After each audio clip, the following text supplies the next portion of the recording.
ব্যক্তি খেল আর যারা সাক্ষী হিসেবে নাম লেখলো তারা সমান অপরাধী অসুবিধা হবে। আর যে ব্যক্তি লেখে, যে ব্যক্তি সাক্ষী থাকে, যে ব্যক্তি খায় আর যে ব্যক্তি দেয় তারা সমান অপরাধী। নবী বলতেছেন লা ইয়াদখুলুল জান্নাহ, তারা জান্নাতের ভিতরে প্রবেশ করবে না। ইয়াদখুলু হলো মুজাহিদ থেকে ব্যবহার করা হয়েছে, যেটা দ্বারা বোঝানো হয় প্রেজেন্ট কাল এবং ফিউচার কাল। বর্তমানেও যারা সুদ খায়, যারা আরাম খায়, তারাও যখন জাহান্নামে যাবে, কিয়ামত পর্যন্ত যত মানুষ আসবে তারাও এই চরিত্রের গুনাহ অর্জন করবে কি করবে না? করবে কি করবে না? এই গুনাহের ভিতরে এমন স্বাদ আল্লাহ তাআলা রেখে দিয়েছেন, এই শয়তান এই গুনাহের স্বাদটাকে বাড়াইতে থাকে।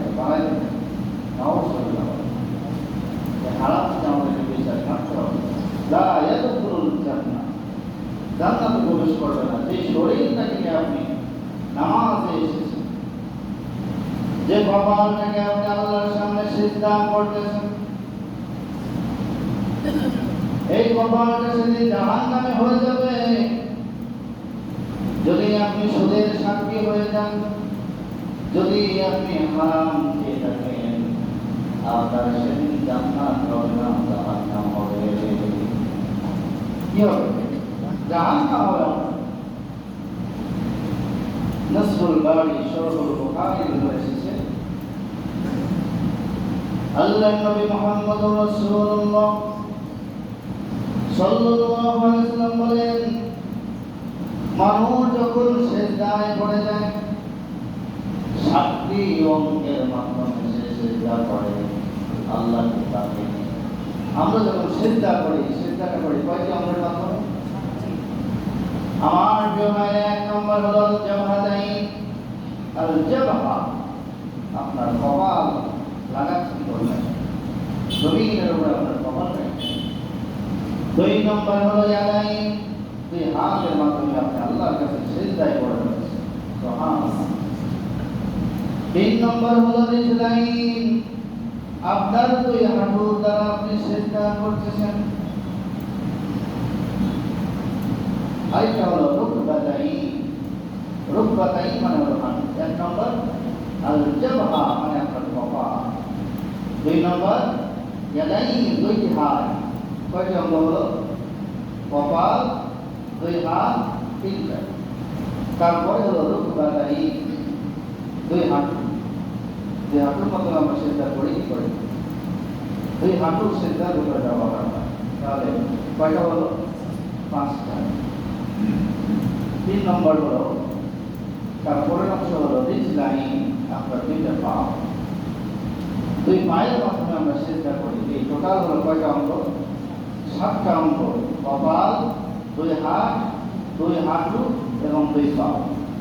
এই সাতটি অঙ্গের মাধ্যমে যদি আপনার সিজদা না হয়, তাহলে আপনার নামাজ নষ্ট করে দেবে। প্রিয় মুসলিম, আমাদের অনেকে আছেন নামাজে যারা অনেকের পাও উঁচু হয়ে থাকে, আছেন না, সিজদায় গেছে পাও উঁচু, নামাজ নষ্ট হয়ে যাবে। পাওটাকে জমিনের সাথে লাগিয়ে রাখতে হবে। দুঃখের বিষয় হলো 50-60 বছর পার হয়ে গেছে কিন্তু নামাজ শিখে, নামাজের ওয়াজিব কয়টি জানি, নামাজের ফরজ কয়টি সেটি জানি না। তবে শিখো ভাই, আল্লাহ কোরআনের পথে আসেন, ইসলামের পক্ষে আসেন, ইসলামী আন্দোলনের পক্ষে আসেন। দুনিয়ার সমস্ত আন্দোলনকে বলে যা, আপনাকে আল্লাহ তাআলা দুনিয়ার জমিনে পাঠিয়েছেন একমাত্র ইসলামে আন্দোলন করার জন্য, আল্লাহর জমিন, আল্লাহর দ্বীনকে, খিলাফতকে প্রতিষ্ঠিত করার জন্য। There is no any method without Islam. কথা বলেন, ইসলাম ছাড়া কোনো পদ্ধতি জমিনে থাকবে না। এটাই হলো আল্লাহ তাআলার ওয়াদা, এটাই হলো আল্লাহ তাআলার ইচ্ছা। আল্লাহু আকবার। তাহলে যে কথা বলছিলাম, যে সাতটি অঙ্গের মাধ্যমে সিজদায় পড়ে যাচ্ছে, পাঁচ ওয়াক্ত নামাজ আল্লাহকে সিজদা করছেন। আসসালাতু আলাল মুমিনিন, নামাজে আল্লাহ তাআলার কাছে সমস্ত অঙ্গ প্রত্যঙ্গগুলো আপনি সুপর্দ করে দিচ্ছেন। আর এই জবানটাকে আপনি ব্যবহার করছেন ইসলামের বিরুদ্ধে, এই পেটকে আপনি হারাম দিয়ে ভক্ষণ করতেছেন। এই পেট, এই শরীর সেদিন জাহান্নামে হয়ে যাবে। নাউযুবিল্লাহ। যে উপস্থিত আলোচনার বিষয় হলো কোরআনের একটি অন্যতম সূরা, সেই সূরার নাম সূরাতুল ইয়াসিন। অসংখ্য ফজিলতে ভরপুর এই সূরাটি। আল্লাহ তাআলা এই সূরাটি আমাদের দান করেছেন, সকলে বলেন আলহামদুলিল্লাহ। পবিত্র কোরআনের 41 নম্বর সূরা। এই সূরার ভিতরে আয়াত সংখ্যা হলো 83।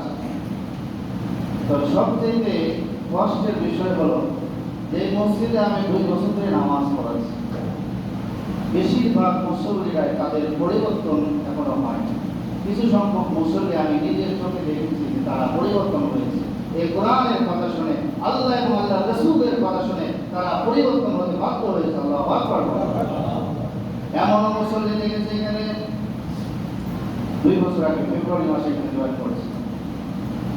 কোরআন থেকে যতটুকু কথা বলেছি, রাসূলের জীবনী নিয়ে কথা বলেছি, সাহাবায়ে কিরামের জীবনী নিয়ে কথা বলেছি, আল্লাহর কোরআন থেকে হক কথাগুলো বলেছি।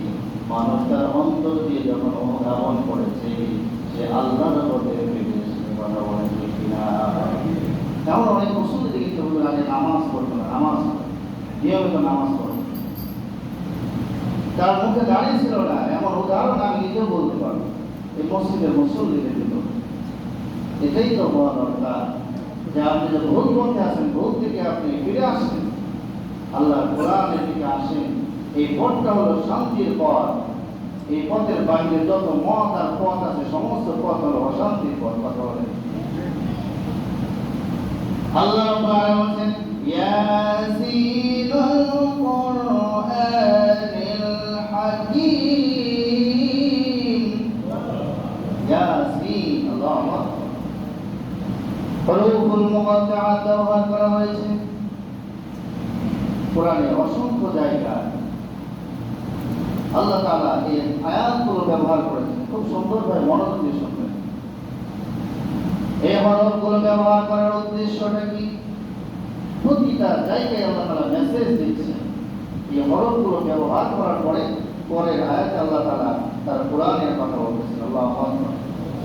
সূরা বাকারার ভিতরে এসেছে আলিফ লাম মিম যালিকাল কিতাবু লা রাইবা ফীহি।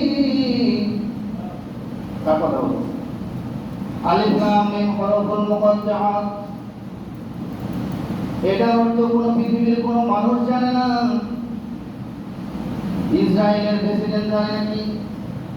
আমেরিকার প্রেসিডেন্ট জো বাইডেন জানে নাকি? ব্রিটেনের প্রেসিডেন্ট জানে নাকি? কিয়ামত পর্যন্ত আল্লাহ তাআলা মুশরিকদের জন্য, ইহুদিদের জন্য, মুনাফিকদের জন্য একটি চ্যালেঞ্জ করে দিয়েছেন। যদি এত ক্ষমতার মালিক হয়ে থাকো তুমি, তোমার অনেক টাকা পয়সা থাকতে পারে, তোমার অনেক ক্ষমতা থাকতে পারে, কিন্তু আমি যখন তোমাকে চাইবো তোমার ক্ষমতা একটা সেকেন্ড টিকবে না। কথা বলেন ঠিক কিনা? ঠিকবে। এই দুনিয়ার জন্য কত নেতা দেখেছেন, কত ব্যারিস্টার দেখেছেন, বিচারপতি দেখেছেন। আমার দেশের একজন বিচারপতির অবস্থা আপনারা দেখেছেন।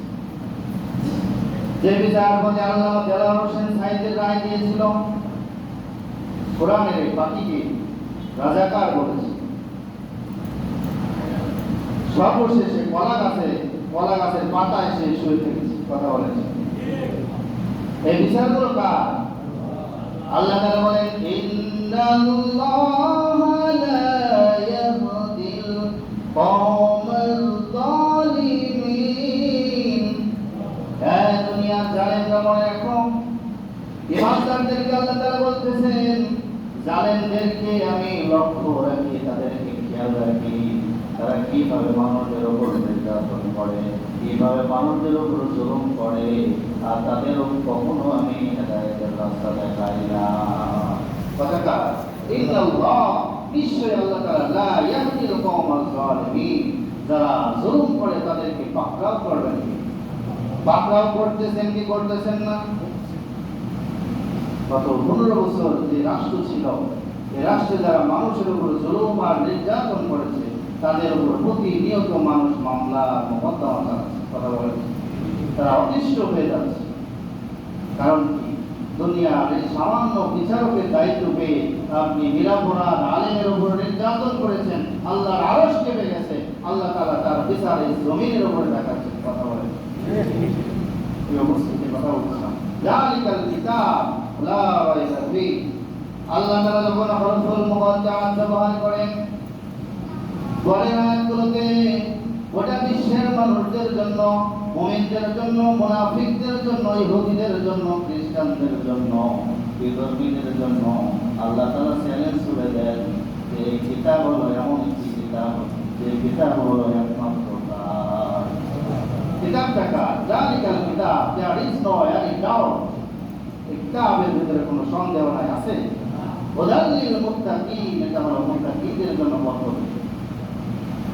এরপরে আল্লাহ তাআলা আরো ব্যবহার করেছেন হুরুফুল মুকাদ্দারাত, আলিফ লাম মিম সাদ, কিতাবুন আনজালনাহু ইলাইকা ফালা ইয়াকুন ফি সাদরিকা হারাজুন মিনহু লিতুনযিরা বিহিল মুমিনুন। আল্লাহ তাআলা বলেন আলিফ লাম মিম সাদ, হরফুল মুকাদ্দারাত। পরের আয়াত আল্লাহ তাআলা বলছেন কিতাবুন আনজালনা, এটা হলো এমন একটি কিতাব যেটা আমি নাযিল করেছি। আনজালনা ওয়াহিদ মুতাকাল্লিমের সিগা, সিগা হলো একটা চতুর্থ সিগা, তার ভিতরে ওয়াহিদ মুতাকাল্লিমের সিগা আল্লাহ তাআলা কিতাবুন আনজালনা ইলাইকা, হে নবী আপনার উপরে কিতাব আমি অবতীর্ণ করেছি। ফালা ইয়াকুম ফি সাদরিকা হারাজুন, সুতরাং আপনি সংকুচিত হবেন না, আপনি ভীত সন্ত্রস্ত হবেন না। এই কোরআনের কথা আপনি যখন বলবেন, সব কথা যখন মানুষের উপরে বলবেন, আপনার উপর কি কোনো কম আসবে না বেশি আসবে? কম আসবে না বেশি আসবে? এই দেশে ইসলামী আন্দোলনদের উপরে বিপদ কম ছিল না বেশি ছিল? যারা হকের পথে ছিল তাদের বিপদ কম ছিল না বেশি ছিল? এটাই প্রমাণ করে আল্লাহ তাআলার প্রতিটি আয়াত ঈমানদারদের পক্ষে, আল্লাহ তাআলার প্রতিটি আয়াত হলো মুনাফিকের বিপক্ষে কথা বলছে। ওয়ালা ইয়াকুম ফি সাদরিকা হারাজুন মিনহু লিতুনযিরা বিহি ওয়া যিকরা লিল মুমিনিন। আল্লাহ তাআলা বলেছেন এটা হলো মুমিনদের জন্য জিকির, এটা হলো মুমিনদের জন্য পথপ্রদর্শক প্রতিটা জায়গায়। আবার আল্লাহ তাআলা ব্যবহার করেছেন আলিফ লাম মিম রা, তিলকা আয়াতুল কিতাবিল হাকীম। প্রতিটা জায়গায় আল্লাহ তাআলা হুরুফুল মুকাদ্দারাত ব্যবহার করেছেন। তারপরে আল্লাহ তাআলা বলেছেন তিলকা আয়াতুল কিতাবিল হাকীম, এটা হলো এমন একটি কিতাব যে কিতাবের ভিতরে হলো বিজ্ঞান দিয়ে ভরা। আল্লাহু আকবার। বিজ্ঞান দিয়ে ভরপুর করে রেখেছেন যে কিতাবের কিতাবের নাম। আল্লাহ তাআলা বলেছেন আলিফ লাম রা, কিতাবুন উহকিমাত আয়াতুহু সুম্মা ফুসসিলাত মিন লাদুন হাকীমিন খাবীর। আল্লাহ তাআলার আয়াতগুলো, সমস্ত আয়াতগুলো হলো স্পষ্ট স্পষ্ট নিদর্শন আল্লাহ তাআলা এই কোরআনের ভিতরে দিয়েছেন।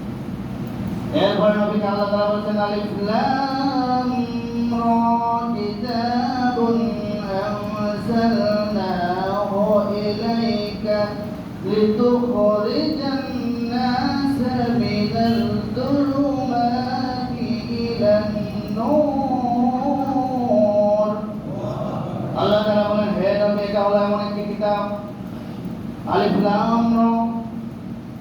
মানুষ যখন আপনার নবুয়ত নিয়ে প্রশ্ন তুলেছে, সূরা ইয়াসিন সেই কিতাবে নাযিল হয়েছে। রাসূল কারীম সাল্লাল্লাহু আলাইহি ওয়াসাল্লাম যখন মক্কায় দ্বীনের দাওয়াত দিচ্ছেন, 40 বছর আগে নবীজিকে সবাই বিশ্বাস করতো, আলামিন বলতো, সত্যবাদী বলতো।